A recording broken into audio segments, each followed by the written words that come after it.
Alright, Seamus Nugent, a well-known man around Roscommon GA circles and Kilglass Gaels for sure, for a long time. So Seamus, thanks for talking to us, and we are talking about 1999 and driving all around the country picking up lads for training and for matches. So can you just tell me when that started? When did you start driving around the country and doing that? I would have started somewhere in the end of the 80s. Collecting players and going from here, there and everywhere, bringing them back. Now, at that time, a lot of them would have been working the factories. There wasn't that much fellas far away. But, you might have the job of running and bringing some fella from maybe Roscommon to Rooski, or from Longford to Rooski, or things like that. And I know that one of the people who I had in that area time was Paddy Kelly. I'd had several trips with Paddy, because when Paddy gets stuck, Paddy rang me. That was the thing with him, man. That went out with him for a good while. Even when you were playing underage, I'd have been bringing Paddy Kelly back to his place and like that, Did he ever ring you on a Saturday night when he was stuck? No, he never rang me. He only rang me when football was on the air, like towards us. But he didn't ring me at one time, and he actually booked a taxi to bring him into Longford. The taxi said it was the bill and we wouldn't pay it till last, because we said he hadn't got permission to do it. He meets me now, but he still tells me we owe money. Oh look, I won't believe it. Okay, so as you know, Seamus, we're talking specifically kind of about 1999 and the year that it was. You were treasurer that year, is that right? Were you treasurer for long? That time, yeah. And had you been treasurer for long at that time? Well, I was treasurer for about 10, 12 years. Okay, and obviously the management team that year was Jimmy Gaquin, Parks Reynolds and Peter Bulger, so just your memories of how that came about.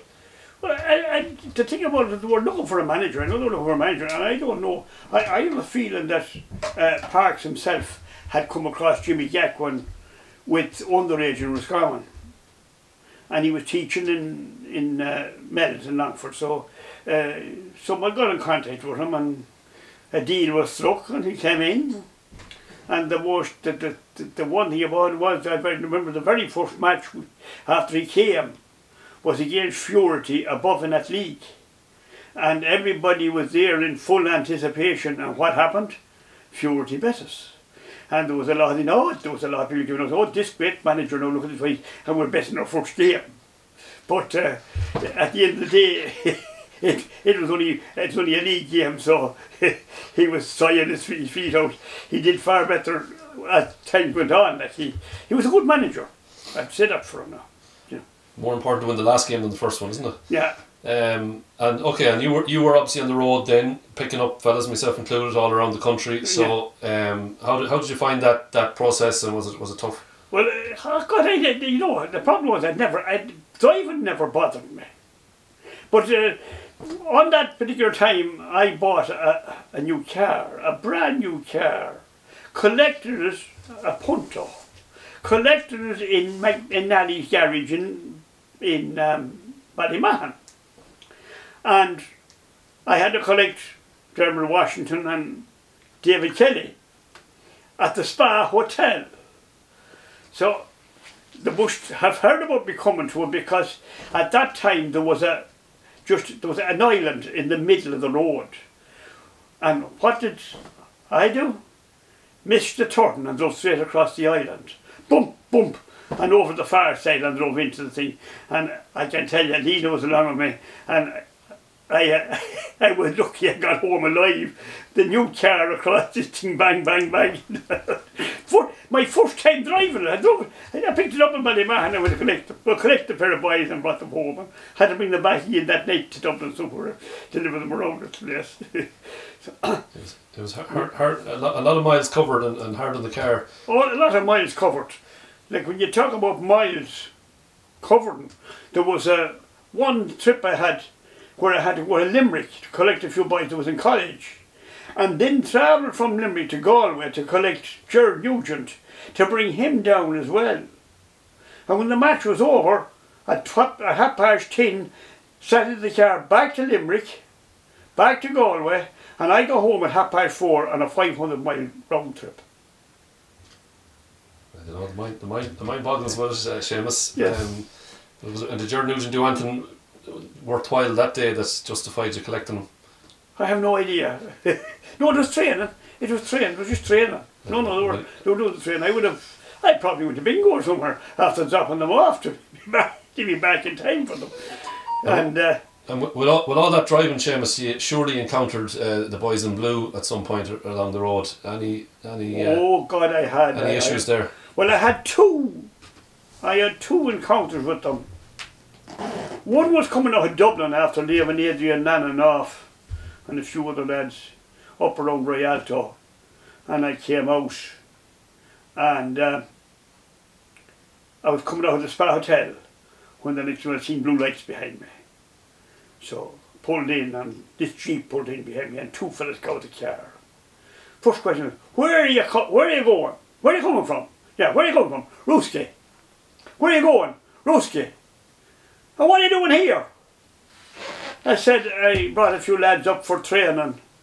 I brought them up. I said I came up and collect them. I brought them around and bring them back. Yeah, I brought them back, and I'm on my way home now anyway. Said, who do you play? What club do you belong to? Kilglass Gaels. And at that time there was a big discussion going on about Ballahadreen joining Roscommon. And one of the guards says, oh, he says, there's one club in Roscommon, he says, you'd love to have, but you can't have it. And I said, St. Bridget's. But Bridget was just coming at that particular time. St. Bridget's. Oh, not at all. He said, no. It's not Bridget's. Oh, I said Ballahadreen. Oh, that's right. Oh, well, I said, if I was chairman, because Tommy cannot chairman, I said, if I was chairman, I would have gone ahead and set up the club that was St. Anthony's in it, and see what, I said, call Crow Park's bluff and everybody else just and see what happened. So the chat room here a while and the things, and I look, go ahead, but take it a bit easier. So that was that one. But on another night I was going to collect a fellow the name of Thomas Tully.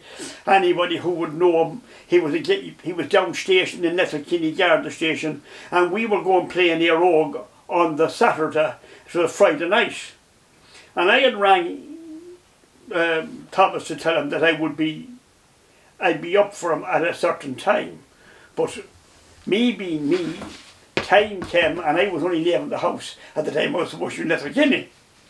So I tried to ring Thomas and I couldn't get him. So all I could do was get the number of Letterkenny Garda station and rang Letterkenny Garda station and left a message for him to tell him that I'd be an hour and a half later than I was going to be in the first instance.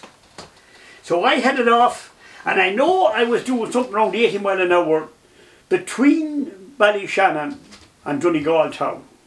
Good stretch of road, over a bit of a hill, and when I went over the hill and turned down, there was nothing but blue light shining in front of me. And this guard stopped me. He said, you're in a hurry? Just like that.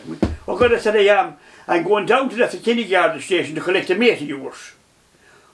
What do you mean? He said, you're going to the kindergarten to collect a station. Well, I said, go down to collect a young guard down there. I said, hey, he's Thomas Tully, I'm going to collect him down at the kindergarten station. He said, have you a driver's licence? I have. Show it to me. Now, I got my driver's licence, I showed him the driver's licence, and he looked at me, he said, is this man your son? Oh God, no. I said, he is not. I said, he is not my son. What his name was? Thomas Tully. Well, he said, there's better be a Thomas Tully in Letterkenny Garda station or you needn't come this road again. So I said to him, nice and quietly, I said, did you ever hear of a Sergeant Tully that was in Boyle? I said, he had a bit of a run-in with Sean Doherty. Oh, I did, he said. Well, I said, he's his son. Oh, for Jesus' sake, he said, will you go quick, he said.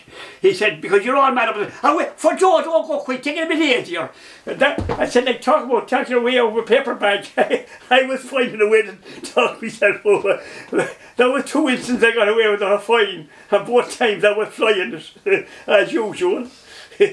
So that was a few encounters I had with them. Now I had other encounters I didn't get out of them, but fair play, Seamus, it's 25 years ago since you left that message for me, so I'm finally getting it. We're not great at delivering messages in my job. Okay, so 1999 then, Seamus, what do you remember about that year in particular, the championship run, and in particular the final? I know that there was a few Shannon Gaels was in our limelight on that one, as far as I can remember. Éire Óg was in the semi-final, was it? Dominic. Huh? Dominic's. Dominic's in the semi-final.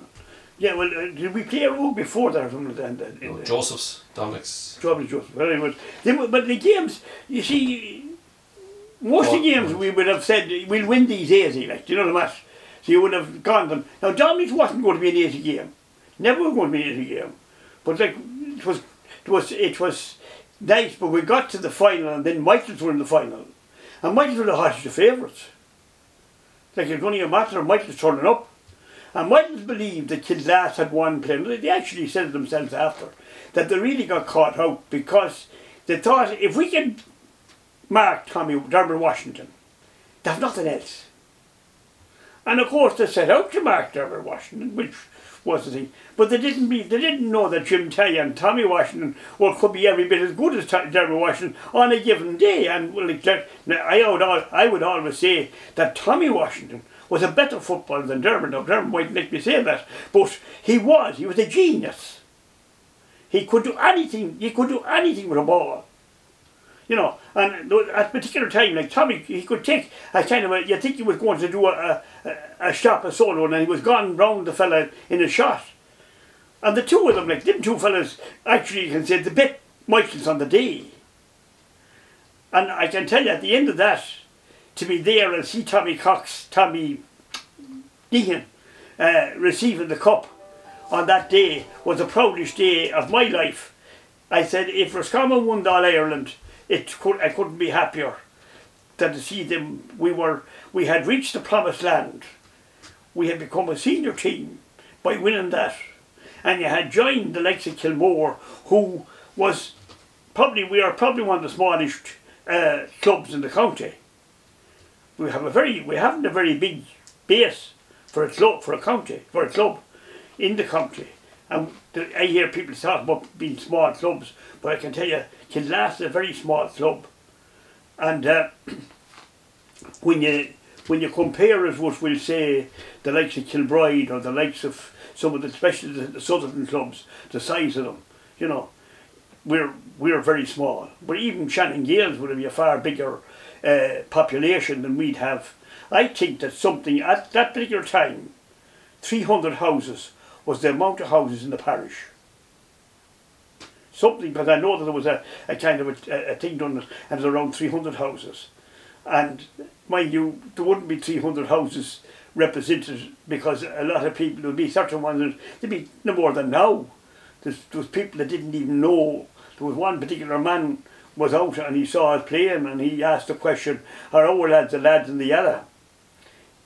And he was living in the middle of the parish, like. So it's that kind of and they'll be still there today. The same thing would be, people wouldn't know or have any interest unless you got to something. If you got to a final, everybody's in the rest of to a final, you know.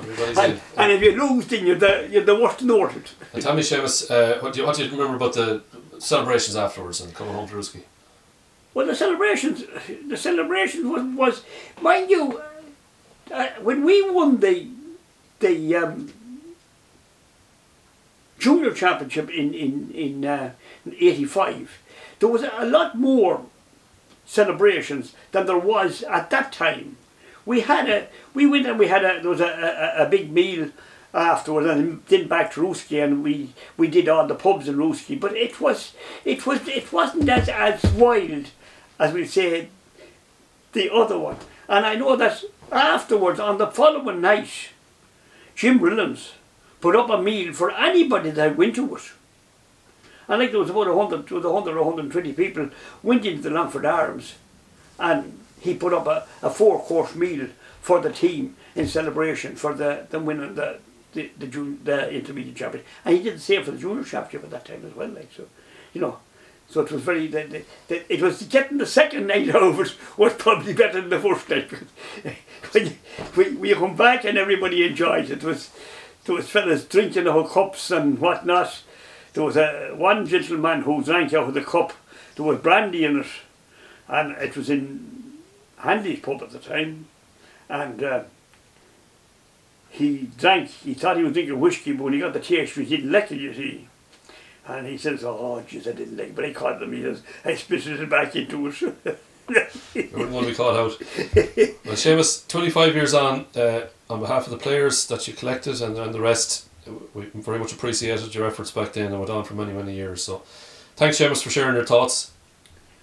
Well, it was grand, and as I said, I enjoyed my time collecting players, and those really and truly it was an enjoyable time. But I had probably they had a few incidences. As I said, that one was the new car, but I was going to collect somebody in Galway, and went to pull in for petrol at Tulsk, and the council had stuck a post in the middle of the road.